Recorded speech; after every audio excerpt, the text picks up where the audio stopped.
What if I did this the whole time? People would probably listen.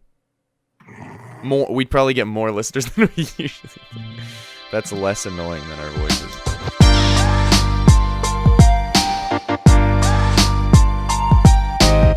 Ladies and gentlemen, welcome back to the Broverwatch podcast. My name is Adam Cook, and I'm joined here by Calder and Adam. Calder, how you doing, little buddy? Tired. Yeah, understandable.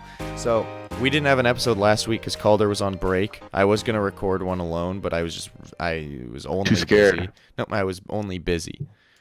I had to wake up at 4:30 every morning, so that sucked for me. I'm really good at recording them by myself. And then we weren't going to have one this week because now I have a week break, but then I'm going on a trip tomorrow, so I had to come back to my place anyway, and I was like, hey, tell them your address so they know where to go when 10 10 10 10 10 and street. That's letters. That's spelled out. That's the street name. Yeah. Try and guess what number unit I am on that street. You're 14, right? 14 10 10 10 10 10 10 street. Mm-hmm. Yeah. That's my address if you ever want to find me. For those of you who don't know, the Broverwatch podcast is a podcast where two young specimens discuss the... I'm basically You're basically a granddad. But I'm already illiterate. The Overwatch League and what's going on. We're recording this on Sunday just because it's the only time we can. So the Toronto Defiant Houston Outlaws match is happening right now. We figured it's not a huge loss missing that game because we know what the outcome's going to be because Houston's so bad. Are you sure about that? Listen. Yeah. Are you sure about that? I'm pretty sure. So we're not usually we go through the games. But since we missed last week, and Calder and I haven't seen every game that's happened this weekend because you and I both went to an event for for some friends. It was so fucking crazy, dude. It was crazy. I was as drunk as a skunk in a trunk. That's not true at all. I had 3 Smirnoff Ices. Yeah, well, that's a lot for you. That's not true. You'll not. That's a lot for me, dude. But yeah, so we weren't able to watch all the games. So we're just gonna talk about the league in general, how we feel so far. Maybe talk a bit about 2-3-1 or 1-3-2, whatever it is. 3-2-1. Well, people have called it 3-2-1, but then everyone's like, but usually tanks are listed first, and then DPS, then support. So it's really 1-3-2. Yeah, but interesting. That's my analysis. Which also apparently now like. Even with the 1-3-2 thing, queue times for DPS are still by far the longest. On 1-3-2? Yeah. Yeah, because people want to shoot stuff. Exactly. So it doesn't solve the problem it went to solve. Also, you know what? I guess we'll just talk about that first. We'll just talk about this first. We'll talk about 1-3-2 first. Are we going to talk about this first? We'll talk about this first. We're going to talk about this first. We're talking about it first. So, yeah, Jeff made a forum post because someone was like, "What if we did 1 tank, 3 DPS, 2 support? That would be interesting." And then Jeff responded to it, going, "Well, we've actually been playtesting this in house, so maybe we'll create an experimental thing." I like the idea of the experimental game mode where they can just try things that they wouldn't put on the PTR. It's a good idea, but I don't like 1-3-2 at all. No, and because we'll go through why we don't like it, and then so why I don't like it is it just feels disgustingly unorganized, and it completely changes what the game kind of is supposed to be. Yeah, because then you're just whoever kills the most wins. Mm-hmm. So it's basically just a death match to see who lives first. I feel like there's less teamwork and less planning and more let's see who can shoot best. Yeah. And the main reason for it is to shorten queue times, and like we said before, it just didn't do that. Yeah. And a lot of the I actually like a lot of the hero changes that they did for it. What, for the tanks? Yeah. Well, the thing about that is they did that to make playing tank not the worst, because here's the thing, playing tank already kind of the worst. Yeah. The only thing we have going for us is short queue times. So to make the queue times longer by making there only be one, and then also taking away a partner for us, Yeah. who like can help. tanks just work in duos. Wrecking Ball's maybe the only one that's like thrives alone, but like they work in duos. So taking away a partner, lengthening queue times. Sure, you add a couple buffs, but like from what I've played, it's just not enough. Yeah, and I think what they added to Zarya and Hog are like cool changes that I would maybe, if they were balanced differently, like on live. Like the multiple protective barrier is kind of a cool thing, and the Hog take a breather is kind of cool too. But if they just like change the numbers around a little bit, but I don't want it to be like that because there's only one tank. I'd rather they just like change something with them, because the tanks are getting kind of boring to play too. Yeah, and we haven't gotten a new hero in, I will say, how many months? I will say I was getting bored with playing tank and Overwatch in general when I was forced to play. I mean, Sigma's alright, but forced to play Sigma and Orisa. But now that I'm able to play Ryan and Winston again, I'm having fun. Mostly Winston. There's rarely a game where I play Winston where I'm not having fun, just because he's a blast and a half, and I love that boy. But like some changes they could do, they could take that Zarya multi-bubble change and like change it so that it's like the bubble has less health and gives you less energy, but you can give out 3 bubbles to people at a time, kind of like Briggs. Yeah. Wow, great minds think. Yeah, I think that'd be cool, and it'd also give her like a little more utility and make it a little make her a bit of a faster paced hero. Yeah. Because Zarya's kind of slow when you're at low charge. Yeah. But I'm not a balance. I don't balance the game. You're not a balance man. I like that they tried, like they actually changed heroes instead of just buffing them in different places. It's a cool experiment, hence why it's in the experimental mode. But the thing I want most out of anything is, like, this is cool and stuff, but I'd like a new hero at some point. Yeah, someone was saying that like we should be receiving a hero soon, but like a lot of people are saying they'll probably kind of push this experimental mode thing for as long as they can before releasing a new hero. But that kind of bums me out, because I kind of want a new hero. Huh? I want a new tank, please. Oh, we just got a new tank in Sigma. Oh, I guess, but like... There's no rules saying they have to switch, but I just feel like that's just a thing they do. I feel like they're not going to give us 2 tanks in a row. Here's the thing, they also said they had 6 ready. Yeah. And we haven't gotten 1. It's been 2 months. Well, actually, it's been more than 2 months. They said that at BlizzCon. It's been since BlizzCon, which was in... Wasn't it in September? October? I think it's either October or November. Anyway, it's been a tad little bit. Are we just whining right now? Probably. Yeah, we're just whiny little boys. But, yeah, I don't know. I'd like a new hero. Maybe even a new map. Maybe they're testing out those new abilities for, like, to see how they would work on a new hero. Like the Hog Breather thing. Maybe. I'd like the Hog Breather thing more than anything. Where it heals people around you a little bit. If you had a tank that was it's kind of like Fortify, but also not. I mean, it would. I feel like a lot of the time when we have like kind of low healing healers, it'll be like, it's okay, we have a Hog, he can heal himself. I feel like people just say that to justify it, but it would actually make sense if he had that ability, because it's like, well, it helps a little bit. And he's also basically just a flanker if he doesn't have to play with the team. Yeah. And then it kind of encourages Hog players who are just DPS players to leave. Yeah. And not pay attention to anything.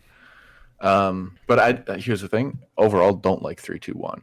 I do like the experimental thing. I like some of the changes that they made, like the Zarya bubble thing's kind of cool. The Hog thing's kind of cool. The main thing is I'm glad that they did it, because like it's them making this mode and then us trying it and going, no, compared to them just going, this is the thing we're doing, and then everyone being like, well, don't like the game now. Yeah. Because like they literally just did 2-2-2 less than a year ago, right? And that was a massive change for the game.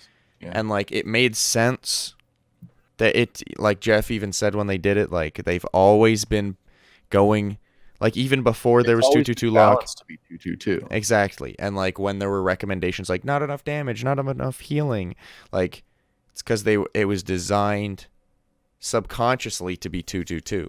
Mm-hmm. But now it's just like not.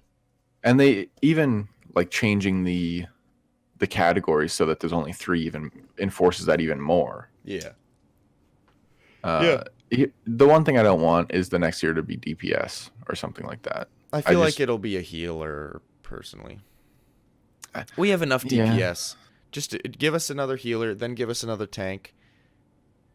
And then maybe if you want, healer, you can do it. And then another tank. And then another healer. And then another tank. And then another tank. And then introduce a new category called Fly Boy. Oh. And it's someone who just like is able to see bird's eye view. Doomfist in his ultimate. Yeah. Wow. They added full cap that. Really? Yeah. Interesting. I don't know if it was overtime though. Elixir was playing well.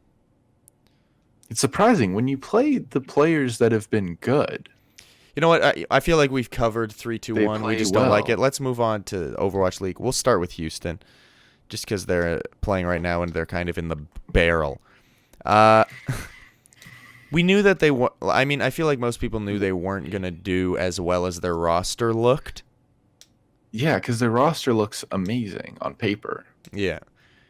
But then they did worse than everyone thought they'd do, which is strange. Where did we have them? Well, okay, I don't dislike Blase, but they're playing him in an off role, and we saw in Boston, don't play people in off roles. This happened with Blase exactly. And like hit scan and projectile are close, like they're both damage, and he played off tank in Boston, but just play him at what he's supposed to play. So we were talking about this a bit before, but everyone was like, why isn't Linkser playing hit scan? Why are they making the projectile player play hit scan? I guess Linkser's sick, and then Linkser tweeted saying, no, I'm just bad. It's like, what's happening? Why are you doing? He's not bad. He's not. I do think that Linkser can sometimes have confidence issues on stage. Like, I feel like he's either there or he isn't. Mm-hmm. But that's why you have 4 people on the team. That's why you have Dante there. That's why you have... Well, here's the thing. They should be playing Hydration all the time. Yeah. Hydration should be playing consistently. Dante, he's got a niche hero pool, so maybe not consistently, but pretty often. Yeah. Because Dante's probably one of the best players on the team. Mm-hmm. And he has the most impact in the heroes that he's good at. So I figured they'd almost always play Hydration Dante. But that's not at all what's been happening. They've been playing Blase Hydration. They played Blase Dante yesterday. Also, Houston's going to win this. We put Houston at 10th in our power rankings. Real high. We definitely underestimated Paris. Here, dude. That's true. They Yeah, also got Meko. Yep. Like he was one of the best off tanks in the league last year. Yep. And they have completely new healers, but they're still playing Raucus. I don't know why they're still playing Raucus. I mean Raucus is good. Raucus, but he's and Raucus and Jexa have, or no, and Repel. Repel's been swapping after him. They've had pretty even map wins and draws. But, I mean, I feel like they're playing the original Houston team stuff all season, but we can tell just try something else. Yeah, just do anything else. I think they're playing Raucus when they're playing Ana because he is a good Ana, and then they're just playing Repel whenever else. But you got Repel, so just play Repel. You got Hydration, play Hydration. And you have Dante. Play Hydration and Dante. Just do something. Yeah. Here's the thing. I don't know what I'm saying. I'm very tired right now. But I don't like the coaching on Houston. Because they seem very stubborn. They've lost the coaching or the staff? Well, I guess the staff, but I figure that's the coaching. Yeah, actually, Isn't it? I think Wouldn't that I be agree. I was interchangeable? gonna say because like maybe I just like Harsha, but like I watched an interview with Dream, their assistant coach. He Mhm. was like, "We're happy with Blase's performance," and I'm like, "How can you be happy with Blase's performance? Literally the last in every stat." Like, And I think it's just a Houston Outlaws like organization mindset because it's kind of always been the way with Houston. We've discussed it a billion jajillion times that like Houston will have a clear problem, and then when they're asked to address the problem, they'll say there is no problem. yeah, And then but it's there's like obviously you a problem. clearly have a problem. Houston, they're spamming the tuna to fire Muma. What are you doing? That's what chat's saying now. Here's the thing. It's just, I find it dumb. Even though Muma's been underperforming recently, like people have been like, he keeps shattering shields. And Super had a good bit on a Vast's stream where he was like, listen, he's underperforming, that's true. But to say he's bad because he keeps shattering shields, every Rhine shatters shields. And a lot of people Yeah. are saying, yeah, but he's shattering shields when like the shield's been up for like 10 seconds. Well, yeah, when you're a Rhine, you try to get prediction shatters. And Mhm. like Roar on Washington had a really good prediction shatter against I forget who they were facing. I want to say it was London. But they had a great prediction shatter where like he just walked up and as he was hammering down, they dropped the shield and he just bang boom bang bop and everyone freaked out and they were like, "Wow, he's so good." Because he landed it. Now if he didn't Yeah. land it, everyone would be like, "Wow, Roar sucks." And it's like, "No, it's Well, a they hit or were miss." saying that too. They were saying that after like the second week of games or something. Yeah. Everyone was talking about how Roar was bad because he was hitting shatters into ice walls and stuff. It's like, listen, you got no pun intended, you got to take some swings. Some of them are going to hit, some of them are going to miss. Yeah. It's like, I don't think Muma's bad because he's doing bad shatters. I think Houston's bad, so every player on Houston is looking bad, except Jexa. He's been looking good regardless. He's been doing quite well. But like It's every also hard to player's tell when been- a main healer is doing bad, especially when they're on Lucio. That's true. Like unless they're feeding out of their ass. Yeah. But yeah, it's interesting. So I'm done talking about Houston. There's a mindset around their organization that is kind of I guess stubborn, yeah. They know it hasn't worked in so many. It's been 3 years and it hasn't worked any of them. Yeah. Like they were bad last season. They were all right in the first season. I'm but willing that was to 'cause give there was them only 10 teams. I'm willing to give them a little bit of a pass last season just because they were dealing with a lot of organization like bankruptcy problems. Yeah. But they should have had it figured out by this season. And they had so much time in the off season. Yeah. And they spent a lot of money too. Yeah. So now, so we just talked about Houston, someone who we overrated in the standings, putting them at 10th. Now let's talk about someone we underrated. We put Paris third last, and they've been doing very well. I didn't think Eggsy was going to be this good. Yeah, Exy is really good, but here's the thing: the new players that Paris have brought in have been really good. Eggsy, Hanbin, FD God, they've all been great. But even their old players, who we were better. asking why they were still on the team, are way overperforming what they did last year. Like Ben Best is arguably one of the best Rhines in the league right now. Stats-wise, he definitely is. But like, he's doing great. And everyone was like memeing on Ben Best being like one of the worst tank players in the league. And Nico's actually playing well. Yeah. Still don't know who it is, but he's playing well. Yeah. That's like such an old reference. That's like from like episode 2 of the Broverwatch podcast. And well, then he's still, as long as he's in the league, yeah. And then Hip or Hype, he's been like swapping out with Gray. They kind of swap in and out.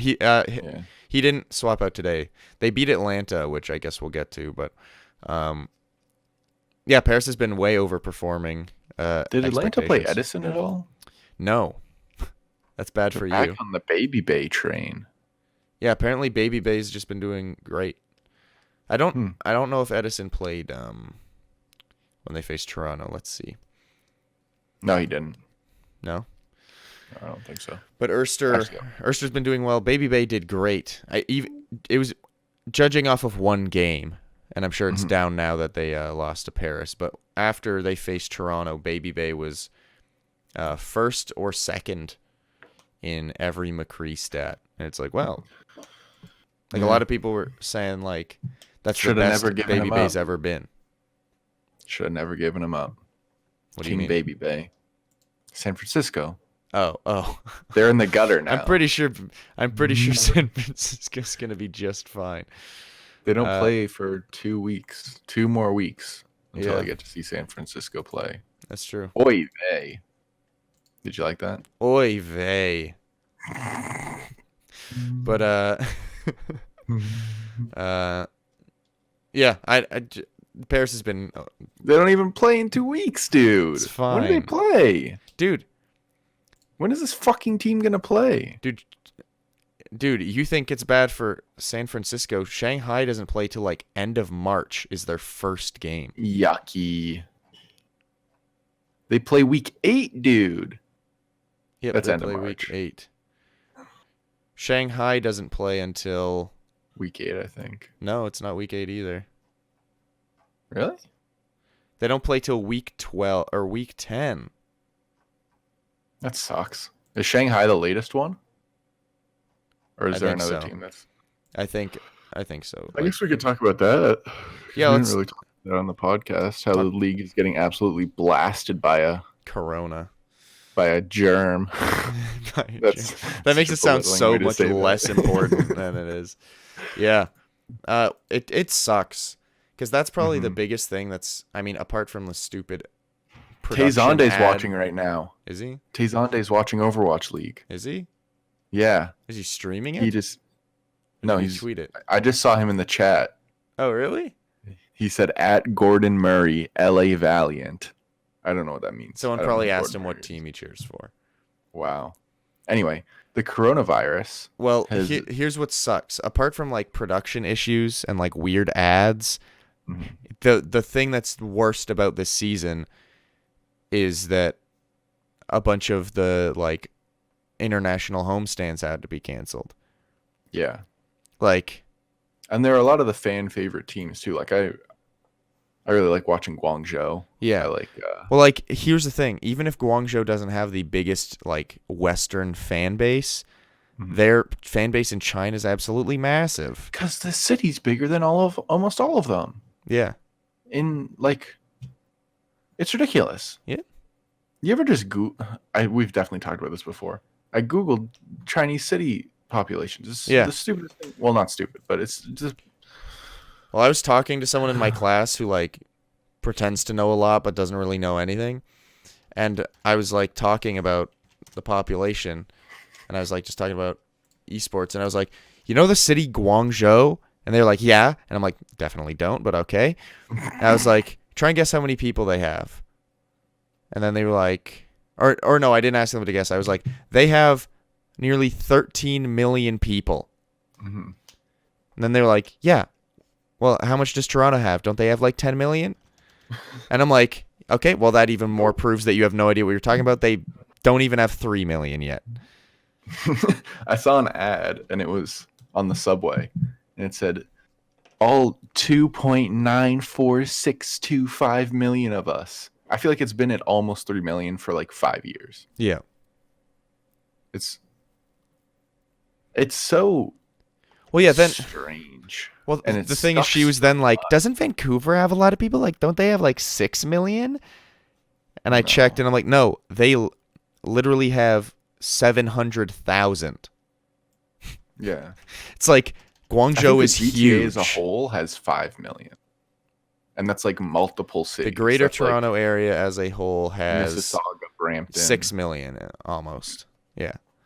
Like so like literally nothing. Even New York is like New York State, obviously not Manhattan, is like 8 million. something like that. 8.6 million for New York City. Yeah.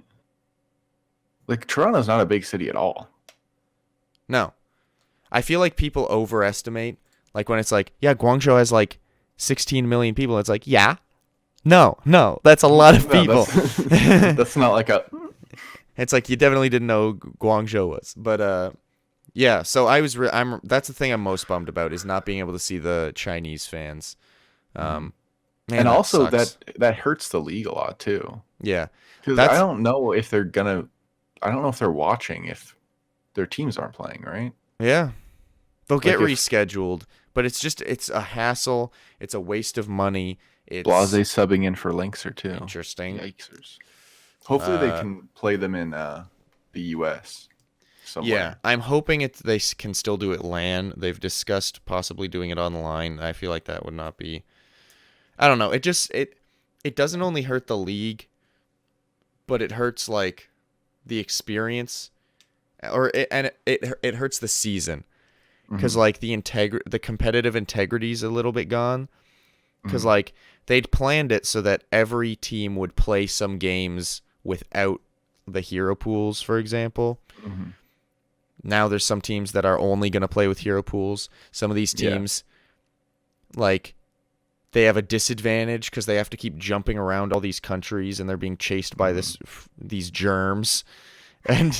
But like then they have an advantage because they're able to watch all these games and just prepare for these teams. Like they've got so much time. Atlanta against Toronto. I feel like if Atlanta didn't win that game, that's bad. Because no one had seen Atlanta play. Yeah. And everyone had seen Toronto play. Toronto's played like 3 Well, that's the other thing. Toronto almost beat Philly. And Philly's arguably one of the best teams right now. But like Philly played a game the day before. Toronto had like 2 weeks to prepare for Philly. So it's like you have to kind of gauge these things.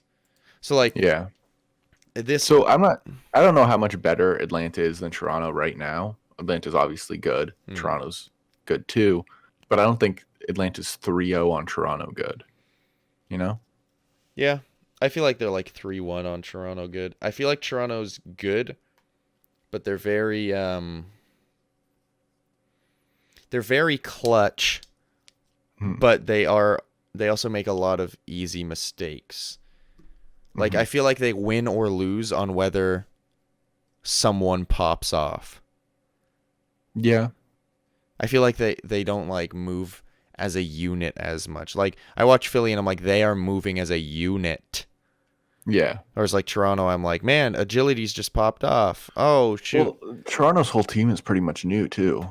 Yeah. Like Logix is the only lineup mainstay. is new. Logix is the only one that's staying. And Logix doesn't even play the whole time. Yeah. So Philly's pretty new, but they've still got like Sato. Alarm was playing basically in the same system. They're playing Sato and Poco together. They've got Carpe, and who are they playing with Carpe? Ivy?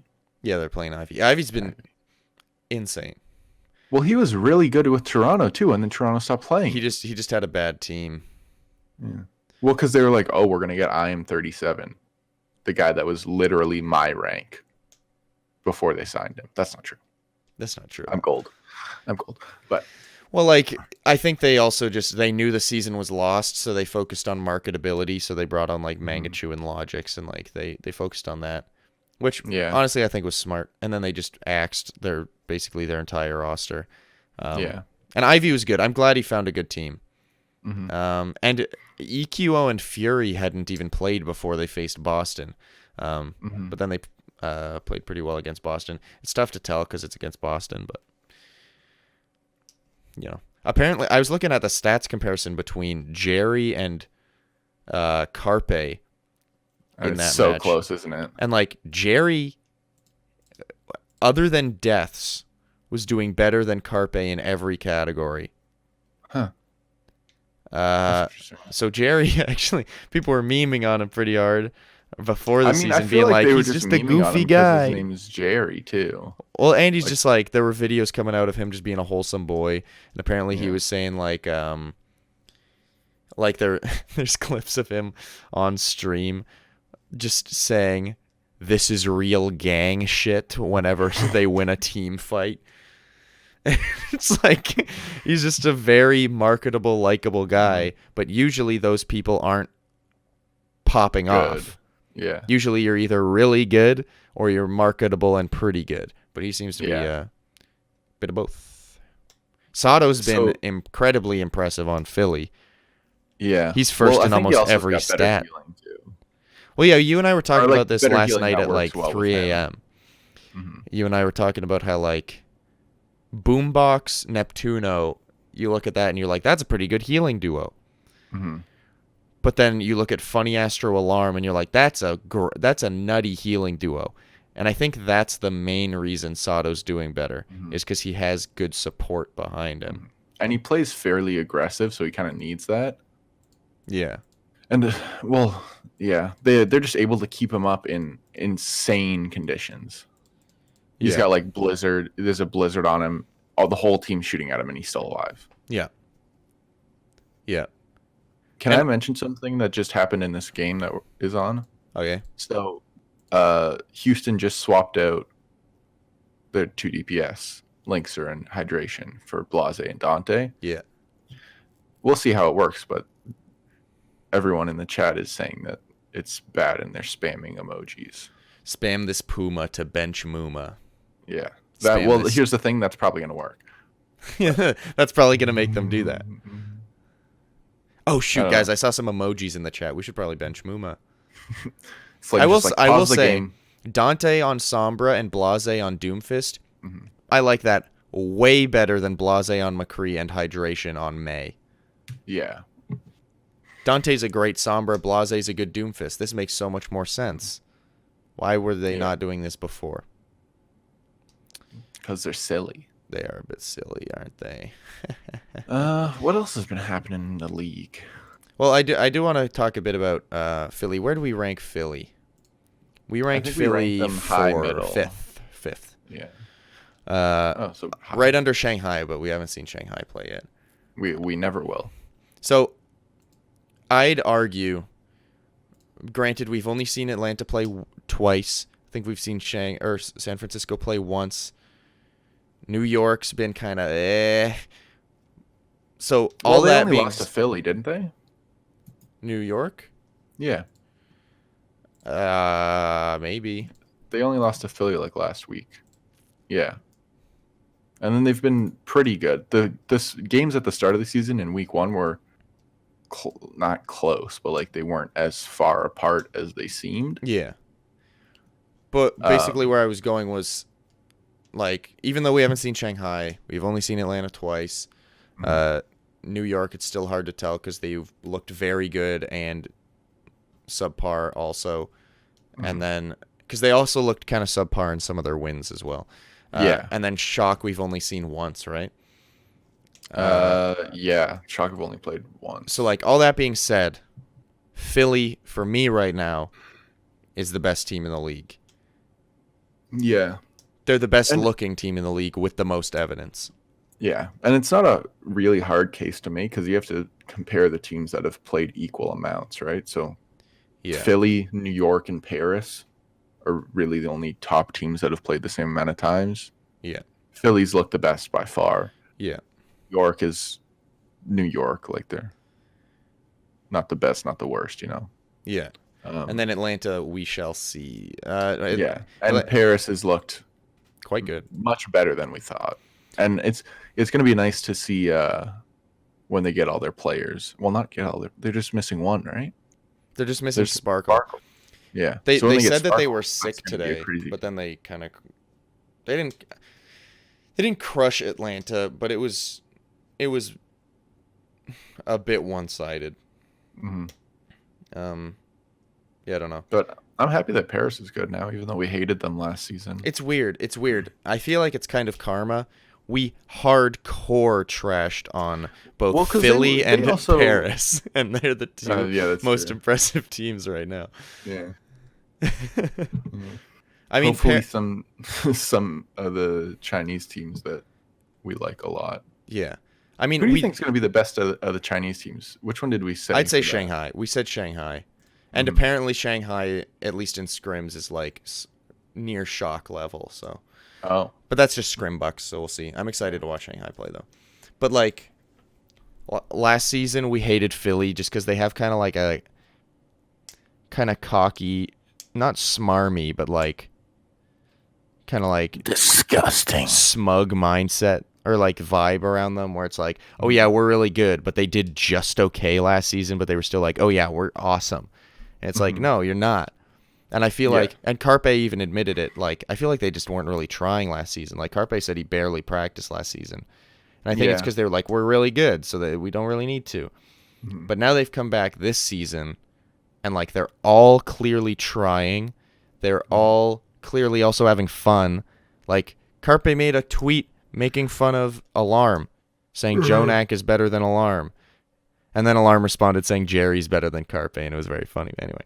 But, like, they're all just having a good time. It seems like they're all enjoying themselves. But then, in comparison, Paris, I feel like we mostly hated on them last year because we're racist. That's probably the whitest team in the league. I know, against Europeans. Oh, okay. No. But they also said at the start of the season they were going to be the best GOATs team. I think that's where GOATs I was going to say that's the actual... Like, they came in being like, we're going to be the best GOATs team, and we're the best. And then they started... I mean, they were good off the bat, but then they just started to do poor again. But, like... Then, like, throughout the season, when they were at the bottom of the standings, they were still saying they're the best GOATs team. And it's like, you can't lie anymore. But then now... We know you're lying. So I think now they've been humbled, but they've also put in a lot of effort, and it looks like they gel well, and it's good. And they've got some really talented, like, individual players. And I'm not saying that's a lot of the people that were on Paris aren't talented. Like, Soon obviously is talented, but like Eggsy's insane. He's like a top of the league talent, at least right now. I mean, what is this? Well, I don't know. What is it?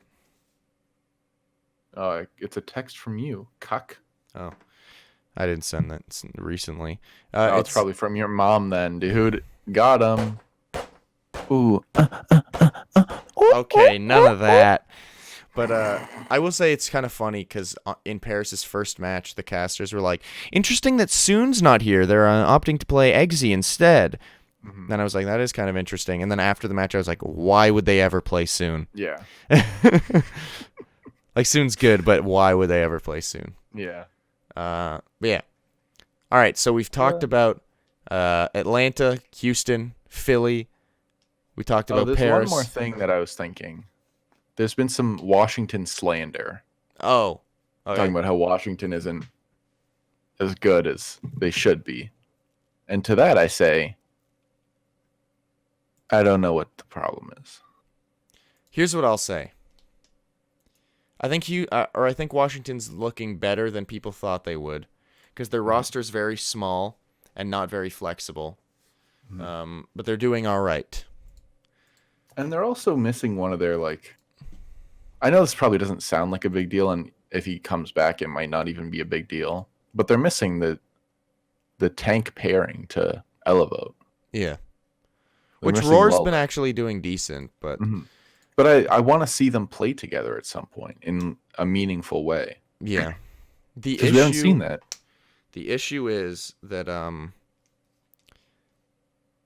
I feel like Corey's obviously great. Stratus has been playing well. Roar's been playing well.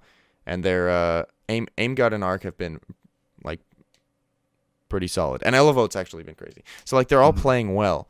The issue is they have one strat. Yeah. And it's that the whole team goes together, and then Corey goes on the flank and tries to pick people from the side by himself. And that works against lower tier teams. But any upper tier team with any, like, knowledge of that just jumps on Corey, kills them, and then they don't stand a chance. So, like, and you can also figure that out pretty easily in the game. Like, I'm pretty sure that's what happened with London. Yeah. Because they got reverse sweep by London. I think London was just like, oh, they're doing. I think they were just like, same thing every time. And then they went to break, and their coaches were like, look, and they're like, oh, and then they just did that. Yeah. And it's like, man, well, that was easy. Yeah. So I think Washington is better than people thought they'd be.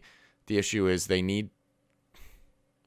I don't want to say they need more flexibility, because that sounds. It's like. I feel like this is kind of a problem with Toronto too, though. Where Except like the thing with Toronto is I feel like their flexibility. players are more flexible than Washington's players. I don't think Nevix is super flexible. I was watching him on Zarya. Who did they play this week? They played Atlanta. Yeah, against Atlanta. Why am I so dumb? And he was fine, but they also probably shouldn't have been playing Zarya either. Like, I don't know why that was their option. Well, they were also getting kind of crushed too, so it's hard to judge. But like, I look at the Washington roster, and I'm like, Corey, he's a hit scan god. Stratus, some people call him a May one trick. I don't think he is, because he's great at Doomfist as well, for example. But like, he's not super flexible. And then you look at Roar, he's pretty good. Elevote, I've only ever seen him on Diva, but he's good at Diva. And that's meta too. So yeah. And then Arc and Aim God, they're good at almost all the heroes, but they're not like great. Mm-hmm. Whereas Arc was really good at Mercy in season 1. That's true. But then I look at the Toronto roster, and it's about the same size. But the thing is, I look at agilities. He can play a lot. Beast, I don't know much about, but moving on. Yeah, he hasn't really had to play anything besides Monkey and Ryan, and he's looked pretty fine on both. Yeah. Nevix, we know he's great at Diva. We know he's great at Sigma, because he basically taught Choi how to play Sigma. Mm-hmm. And that doesn't mean he's great, though. You can coach someone without being great at what you're teaching. That's true. That's true, I guess. Like, basketball coaches don't have to be LeBron James to coach. Yeah. You know what I mean? But, so I feel like, but like Nevix has a reputation to be like, just like a solid player. Yeah. So I feel like I trust Nevix. Kelix, like, he was one of the only good things about Boston last season. Mm-hmm. I found. Yeah. And then Kareev's probably the best player on he's the Toronto, maybe apart from Sherford. It's between them two. And then I'd say Kareev. I'd also give it to Kareev. But like, Logix is a hit scan specialist, very good. He's basically Widow and McCree. And then Sherford can literally play anything he wants. It's like, I feel like the flexibility on this roster is better, even though it's small, compared to Washington, who I think they're just small. They're good, but they're small and not super flexible. So I feel like that's the difference between those two. Why are they spamming Jeff? They're spamming Jeff in the Overwatch League chat. Oh, I think that just became a thing, that people would spam Jeff during the break, because there was like one day where Jeff was going to come out and reveal something. So every break, everyone would spam Jeff because they wanted Jeff to come out. And now people just spam Jeff in the chat. Oh. This is a whole different thing. Never mind. No, just go for it. I was going to say, I've never found anything in a online live stream chat more than a funny. I don't know if audio listeners heard that. More than a there you go. Funny. Have you? I have sometimes. It depends on the chat. Mostly only, like, I never find like XQC's chat super funny. I only get annoyed from Overwatch League chat. The only chat I ever consistently like enjoy and like laugh at is either a Vast's chat or Sideshow's chat. Just because it's all memes. Yeah. Like literally, I just checked just to see. I just checked over to a Vast's channel. I'm not even watching it, but I just looked in the chat, and everybody is spamming the link to Boston's tweet thanking Avast for his time on the team. Yeah, that's kind of funny. And it's just like, I don't know what the context is, but I don't know, it's funny. But anyway, I find those chats funny, but I hate Overwatch League chat. We should probably end this, huh? Yeah. So Okay, so I'm just going to quickly go through the teams, and for the ones we didn't talk about, we'll just give a 1-second thoughts. We didn't really talk about San Francisco Shock, but I think it's safe to say they're good. It's interesting seeing Architect on Ana, but it's kind of interesting. Whatever, good. Yeah. New York, we'll see. They seem fine. They seem like New York. Atlanta, good, but they kind of flaked out a bit today, so we'll see. Shanghai. We have no idea what. Sorry, Corona. Jesus. Philly's very, very good. Gladiators, everyone's saying they're still top of the league. From what I've seen, they're just okay. Well, they've played one game though. Yeah, but from that game, I was like, they I don't know. We'll see. We'll see. Play against some. I feel like they played against a decent team. They played Vancouver, and they went. It was 3-2. Okay, then. Okay, yeah. Okay, then. We just haven't seen Gladiators. We haven't seen a lot of the Western teams play because they canceled Asian homestands. Yeah. Vancouver also looked fine. They looked good. Fisher actually was pretty dominant. Don't know why they'd ever play Ryu Jaehong, but whatever. Guangzhou, I'm looking forward to. I'm going to clarify this. By Western teams, I mean Western Conference. Yeah. I didn't. You didn't mean Western as in like European and American, yeah. Yeah. Guangzhou, I'm looking forward to seeing Seoul. Have we seen Seoul play? No. Well, looking forward to that. Hmm? Looking forward to seeing some Profit on my screen. Houston, bad. Profit? Yeah, that's such a strange team. We've lost out on two of the biggest players in the league. We've lost out on so many of the massive players in the league because of the virus. Yeah. Profit hasn't even played this who's season. On these teams. We're in week 4 and we haven't seen Profit play. Yeah. That's we haven't weird. seen Fleta play or DM. Yeah, that's very strange. Hangzhou, look forward to seeing them. Washington, we just discussed them. We'll see what happens. Chengdu, I'm looking forward to seeing. Completely forgot Chengdu existed. I'm going to be fully honest with you. I just traded Elsa off my fantasy team because I wanted someone that would play. Yeah, good call. Yeah. Toronto, I think Toronto's good. They just need I think they could use like one or two more signings.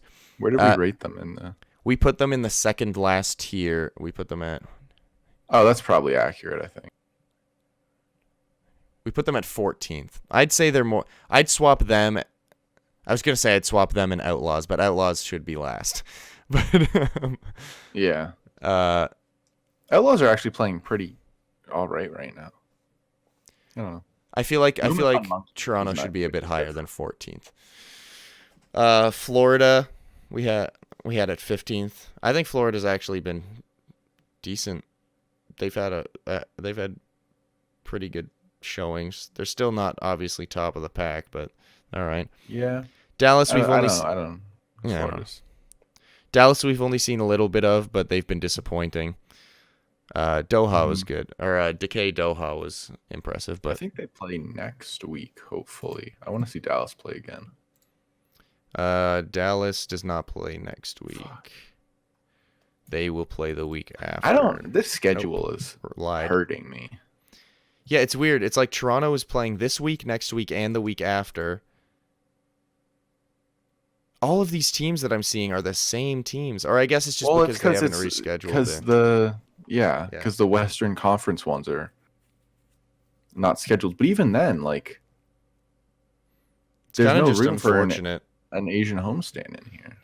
I mean, I haven't fully looked at the schedule, but I feel like by like week 20, with 7 weeks left, I feel like there's going to be a team that has played all their games, and then they just wait. That could be true. I hope not, but I feel like it might be Washington, dude. Yeah, they're playing a lot of. Well, they have like 20 homestands. Yeah, I'm exaggerating. They're having their second one already. I think. Yeah, their second one's next week. That's so strange. I don't know. All right. Well. Anyway. And then last one, London. They've actually been all right. They seem like a rookie team that's just doing okay. Paris, very impressive. We underrated them. Valiant, we very much underrated. We put them second last, and I think they're like I feel like the definition of a rookie squad that is just trying to prove themselves. They're doing Paris or Valiant? Valiant. Okay. Yeah. I also miss watching KSP play. Yeah. It's really fun to watch. And then Boston last. I wouldn't say the last. I'd say they're second last. I'd say Houston's last. But Boston, they've got Jerry. Mm-hmm. There you That's go. a positive. All right, so that's all the teams. We just went through it. And we're just going to call it there. Thank you, everybody, for watching. Thank you, everybody, for listening. Glad to be back. Sorry we missed last week. It just didn't work out. You can blame Adam for that. Nope, you were in Florida, actually. Actually, wait, no, I could have made one by myself. You're correct. Actually, blame Adam on you know that what? one. We're not going to blame me on that one because I was waking up at 4:30 every morning and I had a very important project. And we're not going to blame Adam on this one. We're going to blame nobody on this one. We're going to blame Adam on this one. Things just happen. Not going to blame Adam on this one. Hey, welcome to my TED Talk. It's called Blaming Adam for this one. Thank you, everybody. We'll catch you next time. Love you. Appreciate you. Have a good one. Bye-bye. I hated it.